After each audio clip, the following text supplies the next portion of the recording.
क्या क्या कहेंगे प्रिंस, किस केस में आपको ले जाया जा रहा है? सच बोलना गुनाह हो गया है। इस वैशाली जिला में पत्रकारिता करना गुनाह हो गया है। मैंने एक करीब 200 पीड़ित परिवार को अनाज नहीं मिला था, तो उस खबर को बनाने गए थे। खबर में चलाया भी था। उसके बाद एसडीओ साहब ने इस मामला को संज्ञान लिया था।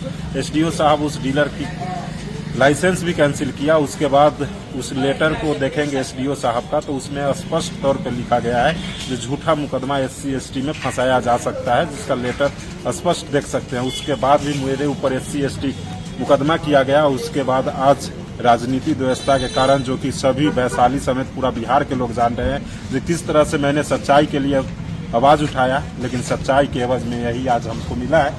और माननीय न्यायालय पे मुझे भरोसा है कि न्यायालय मुझे जरूर न्याय दिलाएगी, क्योंकि सच परेशान हो सकता है, पराजित तो नहीं होगा, ये तो मैं जानता हूँ। सच के लिए आगे भी लड़ूंगा। किसी का हाथ भी है क्या इसमें?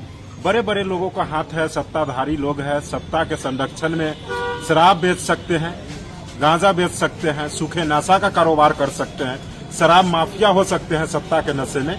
लेकिन अगर सच बोलेंगे तो वही सत्ता के लोग आपको जेल भेजवाने का काम करेंगे। अगर मुझे खरीदने का भी प्रयास किया गया, फोन भी किया गया, लेकिन मैं नहीं बिका। ऑफर दिया गया 5 लाख रुपया तक के मुझे दिया गया, जो 5 लाख दूंगा, 10 लाख दूंगा, उस खबर को छोड़ दो। लेकिन मैंने लोगों का जो विश्वास था वैशाली समेत पूरे बिहार का, उस विश्वास को मैं नहीं तोड़ना चाहता था, क्योंकि लोगों ने जो भरोसा जताया उस भरोसा पर खरा उतरने का आज मुझे यही हथकड़ी मिला है। माननीय न्यायालय पे भरोसा है जो मुझे माननीय न्यायालय देगी। और जो मेरे ऊपर प्राथमिकी किया गया, जो कि मेरा नाम प्रिंस कुमार है, और उस प्राथमिकी में प्रिंस सिंह लिखा गया है, पिता का नाम भी नहीं उसमें है, न गांव का नाम है। लेकिन सेकेंड DSP जो सुपरविजन करते हैं उसमें मेरा नाम प्रिंस कुमार देते हैं। और उस मामले की अगर जिक्र किया जाए तो मेरे ऊपर गाली गलौज का आरोप लगाया गया था, मारपीट का आरोप लगाया गया था। अगर कोई ऐसा उस व्यक्ति या किसी पदाधिकारी के पास अगर कोई ऐसा साक्ष्य है, तो अगर हमें फांसी की भी सजा देंगे तो फांसी पर भी हम झूलने के लिए तैयार है।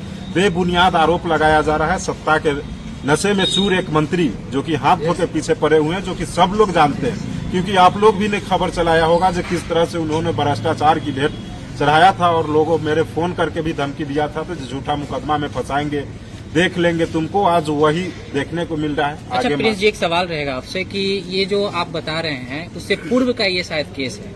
उससे पूर्व का केस नहीं है, उसी वक्त का, उसी प्रकलन के टाइम का केस है, जो कि एक वीडियो भी हम आपको साझा कर सकते हैं। जो मंत्री संजय सिंह उस पीड़ित परिवार से मिलते हैं, उससे बार बार पूछते हैं जो कौन प्रिंस, जबकि हम कई ऐसे तस्वीर दिखा सकते हैं उस मंत्री जी का, जो कि गिरी प्रवेश में उन्होंने व्हाट्सएप पे मुझे इन्वाइट किया, लोकेशन भेजा, सब कुछ भेजा, प्रमाण है। उसके बाद भी वो मंत्री मुझसे पहचानने से इनकार कर रहे हैं और पूछते हैं कौन प्रिंस। बार बार उसे जो पीड़ित जो मेरे ऊपर आवेदन दिया है वो प्रिंस भैया बोल रहे हैं, लेकिन बार बार उंगली करवा के मेरे ऊपर दलाल बोलवाने का उन्होंने काम किया। अच्छा, किस तारीख को केस किया गया था कुछ उतना तो ध्यान में नहीं है। फिर भी कोई ऑडियो है जिसमें 5 लाख का ऑडियो है? 5 लाख वाला ऑडियो तो नहीं है, लेकिन जिस तरह से बुलाया गया था आवाज पे, बुलाने के बाद वहाँ पे बैठ के बात किया गया था, और बात करने के दौरान तो सामने सामने बात हुई थी। ऐसा कोई ऑडियो नहीं है, लेकिन जो फोन करके बुलाया गया था, जिसका ऑडियो मेरे चैनल पर भी चल रहा है, जो कि सभी लोग देखते हैं उस ऑडियो। विवाद होने के बाद भी ऐसा तस्वीरें आप लोग शायद साझा किए हैं कि वहाँ पे संजय सिंह के भगना के साथ में आप लोग बैठ के चाय पानी नाश्ता कर रहे हैं? हाँ, वो